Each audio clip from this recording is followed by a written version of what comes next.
Hello, people. Welcome to Dan Talks United. It's Manchester United versus Spurs. It's tomorrow at 12:30. Can we get 4 wins in a row? Can Carrick do it?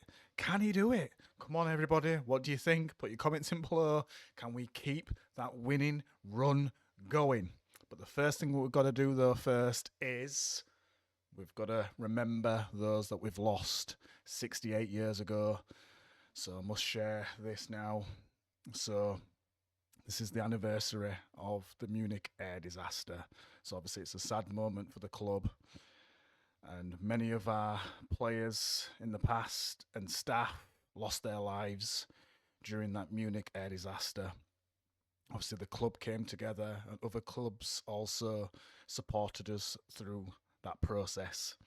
But we've got to keep remembering what happened to our players in the past and our staff of Manchester United. So today marks that 68 years since the Munich air disaster, a fatal tragedy that claimed lives of 23 people, including 8 Manchester United players and 3 officials. On that day, 1958, commenced the return journey home following the European tie against Red Star Belgrade. In a tragic turn of events, the team plane crashed in Munich shortly after being refueled. Remembered as the darkest day in the history, the Munich air disaster is a deep-rooted in our identity. Memorial services at Old Trafford and Manchester, the site of the crash, to pay tribute to those who died and were injured. Forever in our hearts, we once again invite supporters to pay their respect today. And this is the message that was put out by Manchester United. Okay, so back to the preview. As I was saying earlier, can we do it? Can we get 4 wins in a row? Can we keep that going? Can we keep the run to 4th spot going? All questions that will be answered tomorrow. Have we got a chance against Spurs after they've beat us? 4 times in a row?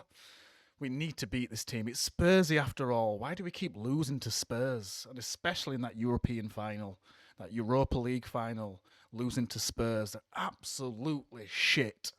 Look where they are in the league at the moment.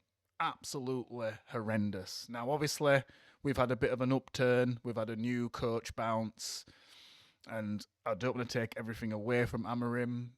We've had an unbeaten run to a certain extent. He got us 3 wins in a row. He got us dreaming that United Strand was going to get his hair cut. But Carrick's come now. Carrick's at the wheel at the moment. He's got 3 wins in a row. He's taken City out. He's taken Arsenal out. He's beaten Fulham, which I said was the biggest test so far. But this is another big test again against Spurs. And we've lost so many times in a row against this team. And really, we should be battering them. We should be battering Spurs. But unfortunately, we got to a point where they were better than us. And this is absolutely pathetic. When you look at their league position, you look at their league position last season, and we gave them their first cup in so many years. Their first cup in so many years. This team is known as the ultimate bottlers. The ultimate banter club.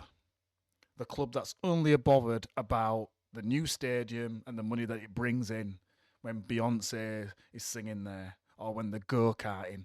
Their own fans take the piss out of that fact. They've got rid of Daniel Levy now, that's fine, but they're still a banter club. Then Thomas the Frank Engine now is in charge. And what can we do? We need to be beating this team. We seriously need to be beating this team. So as normal, I'm just going to have a quick look on FootMob, just have a look at how we've fared in the last few games and compare it to Spurs. We'll have a quick look at what we think the starting lineup is or should be. And then we'll come on to the big one, the score prediction. So let's get into FootMob. So, as you can see there, we're on the left-hand side. Spurs are on the right-hand side. So, Burnley, we drew 2-2. Then we lost against Brighton in that cup. We beat City 2-0. Come on, Carrick at the wheel. Then we beat Arsenal 3-2 at Emirates.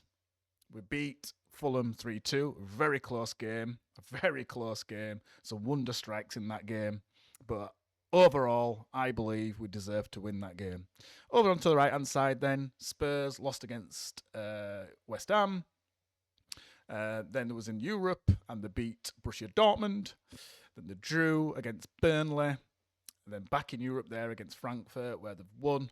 And then they've drawn against City. So it was quite a good draw for them because they were 2-0 down at half-time. So, just quickly there, actually, it shows how many players they've got missing for this game, potentially. So whether we class Ben Davies as a key player, we've got him there. They've got Kevin Dancer. They've got Porro, that's possibly out or looks to be out. They've got Kulusevski, which is a good player for them. James Maddison.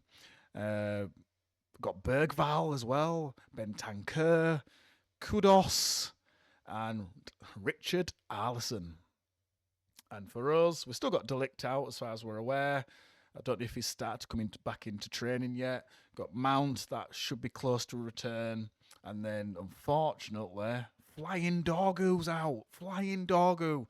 Not sure if he's out for 10 weeks, as been suggested, but hopefully he gets a speedy recovery. So let's have a look at the matchups here then. Look at the potential starting lineup. So on the left-hand side is us.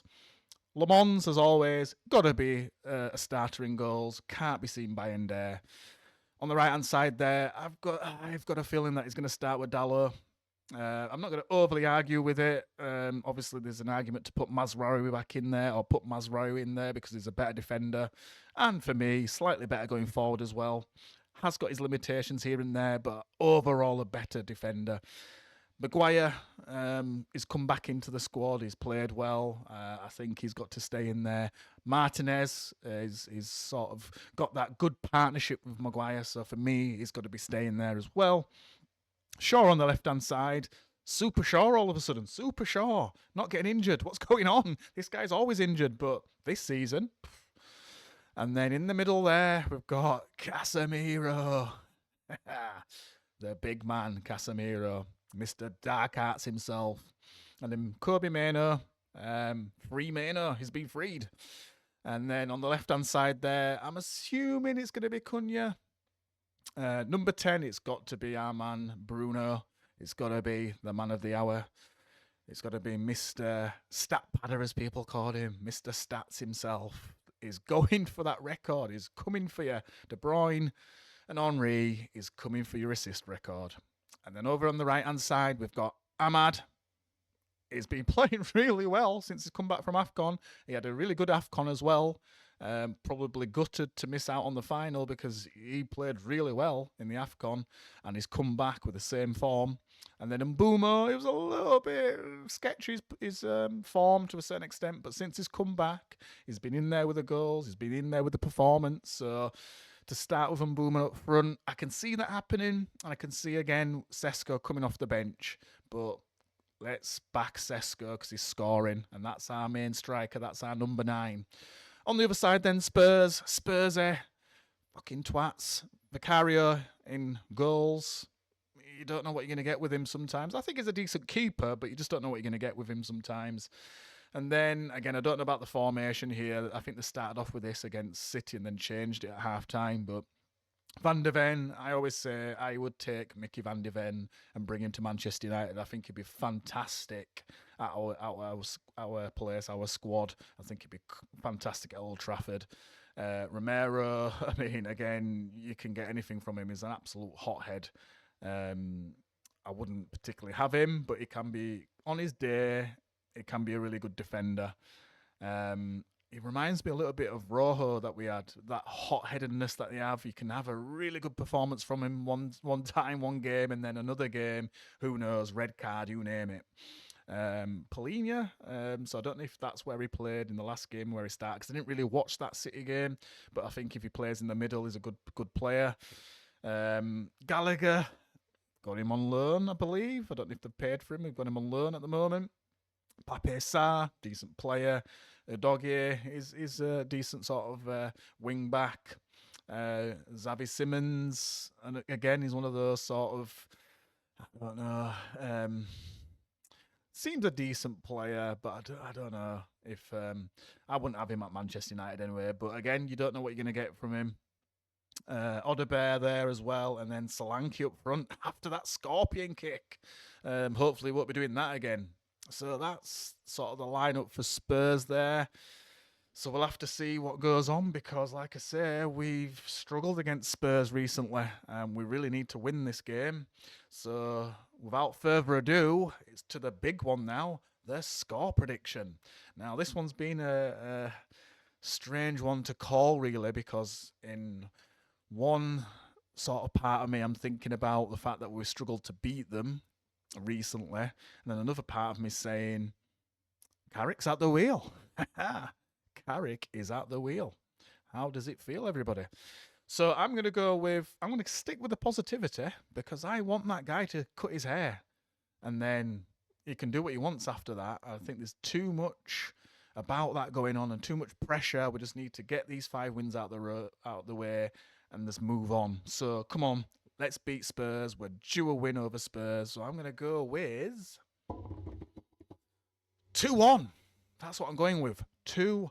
And like I say, it's been too long since we've beat this team now, and it's time to beat them, and there's no better time to beat them than tomorrow. And we need to we need to keep that top 4 spot, and then we need to start chasing down Aston Villa.